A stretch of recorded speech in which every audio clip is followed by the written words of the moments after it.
वहीं लखनऊ में बसपा संस्थापक कांशीराम की पुण्यतिथि पर आज बसपा जबरदस्त शक्ति प्रदर्शन करने की तैयारी में है। राजधानी लखनऊ में होने वाली इस रैली में 3 लाख से अधिक भीड़ जुटाने का लक्ष्य जो है वो रखा गया है। प्रत्येक विधानसभा से बसों के जरिए कार्यकर्ताओं को रैली में लाने का निर्देश दिया गया है। कांशीराम स्मारक स्थल पर आयोजित यह पुण्यतिथि कार्यक्रम अब रैली का रूप ले चुका है, जहां बसपा प्रमुख मायावती विशेष तौर पर जनसभा को संबोधित करेंगी। इस आयोजन को लेकर पार्टी ने पहले से ही सभी स्तरों पर जिम्मेदारियां जो हैं वो तय कर दी है।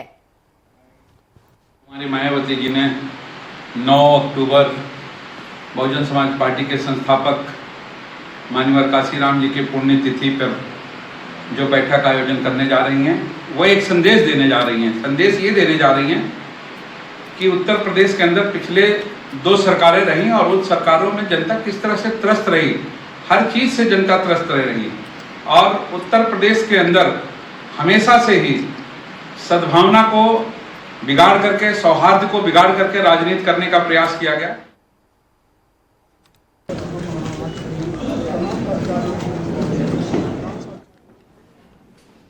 और इसी खबर पर ज्यादा जानकारी के साथ घनश्याम निशान चौरसिया जुड़ गए हैं। घनश्याम, देखा जाए तो कांशीराम की पुण्यतिथि पर आज बसपा का बड़ा शक्ति प्रदर्शन देखने को मिलेगा।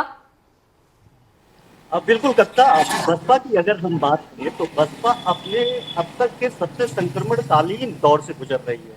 वो अर्श भी देखी है, फर्श भी देखी है, लेकिन अभी जो फर्श देख रही है वो सबसे ज्यादा निचले स्तर का है। यानी सिर्फ 1 सीट है। कभी मुख्यमंत्री बनती थी, 3 बार उत्तर प्रदेश की मुख्यमंत्री रही है बसपा के नेतृत्व में, बसपा के पार्टी के तले।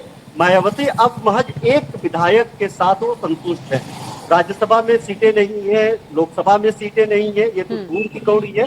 अब इसको लेकर के फिर से बूस्टर डोज देने की कोशिश है बसपा चीफ मायावती का। और आज कांशीराम के पुण्यतिथि पे, कांशीराम स्मारक स्थल पे 3 लाख से ज्यादा भीड़ लाने का लक्ष्य रखा गया है, जिसको लेकर के तैयारियां लगभग पिछले 3 दिन से लगातार की जा रही है। उसके पहले परसों ही बैठक मायावती ने किया था। बैठक में उन्होंने सब लोगों को सभी जिम्मेवारियां तय की थी कि किस तरीके से आना है, किस तरीके से व्यवस्था देखना है, किस तरीके से भीड़ बढ़ानी है।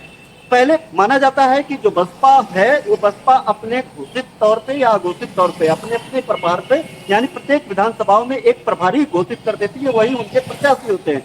तो उन अघोषित या घोषित जो प्रभारी हैं उनको पहले ही कह दिया गया था कम से कम 5-5 बसें, 10-10 बसें, एक विधानसभा में कम से कम 50-50 बसों का लक्ष्य दिया गया। जहां जैसे भीड़ वहां से बसों को भर करके लाने का लक्ष्य दिया गया। और बताया गया यहाँ पे पुण्यतिथि मनाया जाना है, लेकिन ये घोषित तौर पे एक बड़ी रैली होगी, जहां से मायावती एक बार फिर से पार्टी कार्यकर्ताओं के अंदर, पार्टी में एक जान फूकने की कोशिश करेंगे। और इसी के साथ सिर्फ जान और फूकने की कोशिश और मैसेज कन्वे करना तो एक बड़ी बात है ही, लेकिन एक फिर से रिचार्ज करेंगे कि किस बिल्कुल घनश्याम, आपका बहुत ही धन्यवाद तमाम जानकारी के लिए।